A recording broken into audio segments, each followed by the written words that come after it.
बिस्मिल्लाहिर्रहमानिर्रहीम।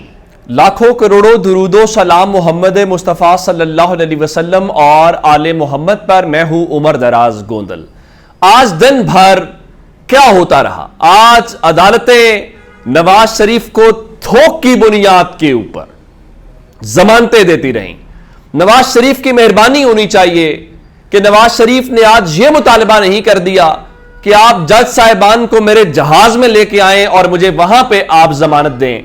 उनकी मेहरबानी के उनके वकला वहां पे पहुंचे। अब मैं आज के ऊपर जो लाहौर हाईकोर्ट बार की अहम रुकन रबिया बाजवा साहिबा है, मैं उनकी जबानी आपको बता देता हूं, फिर आगे चल के खबर देता हूं आपको। उन्होंने कहा कि आज हमारी अदलिया ने कानून को नवाज शरीफ के सामने सरेंडर करवाया है। आज कानून नवाज शरीफ के सामने झुक गया है। सिर्फ यह कहूंगी कि शेम ऑन अदलिया। ये रबिया बाजवा साहिबा का है। तो मैंने कहा सिर्फ सरेंडर नहीं करवाया, बल्कि अभी तो नवाज शरीफ के सामने कानून की उठक बैठक भी करवाई जाएगी। और आप मान लीजिए कि इस पूरे सिस्टम की, पूरे निजाम की जो चाबी है वो नवाज शरीफ के पास कहीं ना कहीं है। मरियम साहिबा ने एक प्रेस कॉन्फ्रेंस बड़ी मशहूर मारूफ की थी इस्लामाबाद में, जब वो एक अहम मामला हुआ था और फजलुर रहमान के साथ बैठे हुए थे। उनका नवाज शरीफ वापस आएगा, जेल नहीं जाएगा, जमानत भी लेगा। और मरियम साहिबा ने जो कहा वो हुआ, उनकी जबान का पास रखा गया। अब यह मामला तो हो गया, आज सारा कुछ होता रहा, लेकिन अब अचानक से जस्टिस काजी फायज ईसा साहब ने भी एक बड़ा कदम उठाया है। अब यह भी बड़ा अहम मामला है। नून लीग कहती आई है कि देखिए, जस्टिस काजी फायज ईसा साहब आएंगे तो उनको इंसाफ मिलेगा, पहली बात। दूसरी बात, पीपल्स पार्टी यह कहती है कि इस मुल्क के अंदर एक शख्स को लाने के लिए जो है वो इलेक्शंस रोके गए, आइन को रोका गया। बिलावल जरदारी ने कल कहा कि रियासत बड़ा जोर लगा रही है, उम्मीद है अब इस्तकबाल भी बड़ा होगा। आज फैसल करीम कुंडी ने कहा कि रियासत की सतह के ऊपर इस्तकबाल से इलेक्शंस नहीं जीते जाते, लेकिन असल मामला फिर भी वही है कि इलेक्शंस करवाने पड़ेंगे। और इलेक्शंस पे इमरान खान कहते हैं कि आप इलेक्शंस करवाएं, और कौम को कहते हैं कि आप इलेक्शंस के जरिए इस पूरे निजाम में अवाम के पास ठप्पा और मोहर है। और अगर वो डर ना होता तो इलेक्शंस ताखीर का शिकार ना किए जाते, इलेक्शन टाइम पे होते। ये इस बात का यकीन और सबूत है कि पाकिस्तान के लोगों का रिजल्ट और नतीजा क्या है।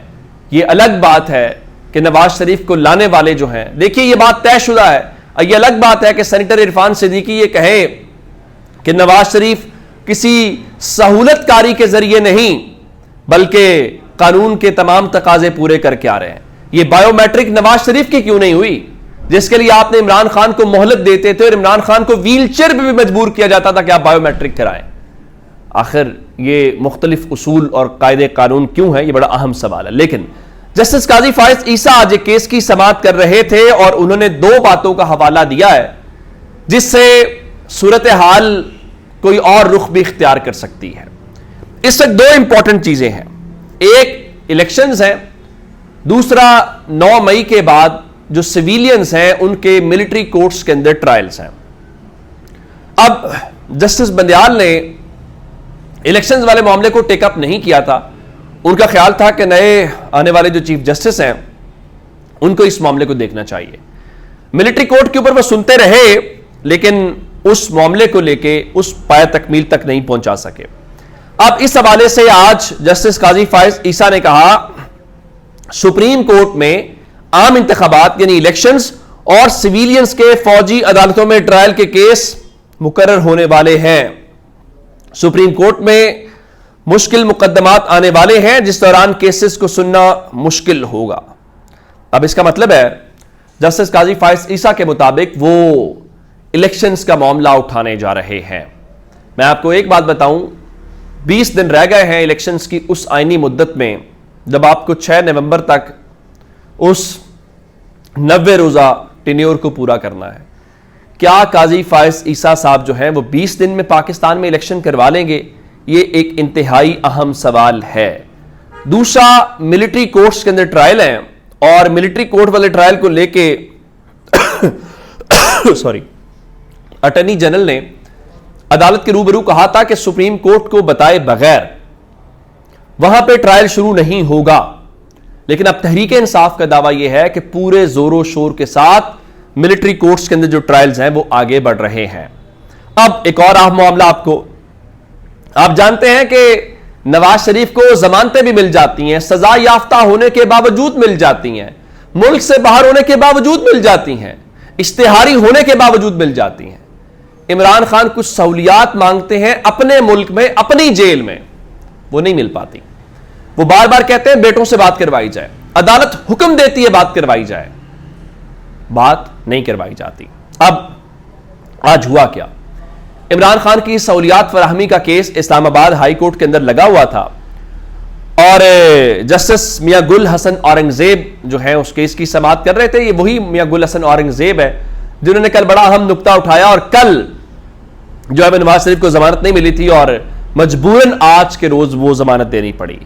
انہوں نے آج جو لا افسران ہیں وہ میاں گل حسن اورنگزیب کی عدالت کے اندر ذرا تاخیر سے آئے تو انہوں نے کہا کہ اس کورٹ کی معاونت کے لیے کون آئے گا؟ ہر کوئی نواز شریف کی خوشیاں منا رہا ہے، مٹھائیاں بانٹ رہا ہے، آپ سب کو نواز شریف کی پڑی ہے، اس کا استقبال کرنے جانا ہے۔ اب یہ جسٹس صاحب جو ہیں یہ کس سے بات کر رہے ہیں بھلا؟ یہ وہ لیگل افسران سے بات کر رہے ہیں۔ اب کل آپ کو پتہ ہی بتایا گیا تھا کہ نواز شریف کی جو اپیلوں کی درخواستیں ہیں وہ وہاں کے جو لیگل افسران ہیں وہ اس حوالے سے سیدھی پدری کروا رہے تھے، اور میاں گل حسن اورنگزیب نے آج بڑا ایک اہم جملہ بولا یہ سائیکل والے معاملے کے اوپر کہ یہ 5 سالہ سائیکل ہے۔ میں 5 سالہ ویسے نہیں سمجھتا، میں سمجھتا ہوں 3 سالہ سائیکل ہوتا ہے جہاں پہ وزیر اعظم کی قسمت کا فیصلہ پاکستان میں ہو جاتا ہے۔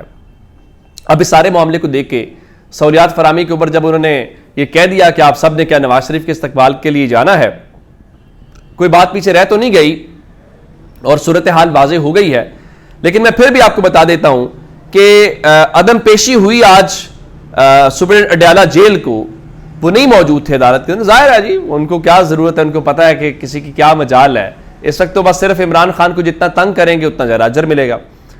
تو اس کو لے کے عدالت نے ان کو شو کاز نوٹس جو ہے وہ جاری کر دیا ہے، اور جسٹس میاں گل حسن اورنگزیب نے آج کہا کہ دیکھیے کیوں نہ آپ کے خلاف توہین عدالت کی کارروائی جو ہے وہ شروع کر دی جائے۔ جسٹس میاں گل حسن اورنگزیب کی سب لوگ تعریف کرتے ہیں، لیکن معاملہ یہ ہے کہ پاکستان کے اندر کوئی جج کتنا ہی اچھا کمپیٹنٹ کیوں نہ ہو، پاکستان کا نظام بہت تگڑا ہے، اور جب نظام آپ کو انصاف دینے پہ تل جائے اور ہر صورت انصاف دینے پہ تل جائے تو کوئی کیسا جج ہو، کہاں سے ہو، پھر اس حوالے سے معنی نہیں رکھتا۔ مثلا آج وہ جو تھوک کے حساب سے ضمانتیں دی گئی ہیں اس کے اوپر پاکستان تحریک انصاف نے اس ضمانت کے عمل کو مسترد کر دیا ہے، اور انہوں نے لکھا ہے اپنے رد عمل والے بیان میں کہ پاکستان تحریک انصاف نے احتساب عدالت اور اسلام آباد ہائی کورٹ کی جانب سے نون لیگ کے بزدل، بھگوڑے، جھوٹے، کرپٹ اور دغاباز قائد کی قانون کو پیروں تلے رون کر حفاظتی ضمانتوں کی منظوری کو مکمل طور پر مسترد کر دیا۔ آج کا دن ملکی عدالتی نظام کے حوالے سے ایک سیاہ ترین اور قانون و انصاف کی موت کا دن ہے۔ نہیں، ابھی بالکل بھی نہیں ہے۔ پاکستان میں انصاف کی عدالت کو نہ کہیں بلکہ قانون کو کہیں، ایسے کئی مواقعوں کے اوپر موقع آئیں گے، اور پاکستان کے لوگوں کو شکریہ ادا کرنا چاہیے کہ اس قسم کے فیصلے نظام کو سمجھنے میں بہت آسانی اور مدد فراہم کرتے ہیں۔ اپنا بہت سا خیال رکھیے گا۔ خدا حافظ۔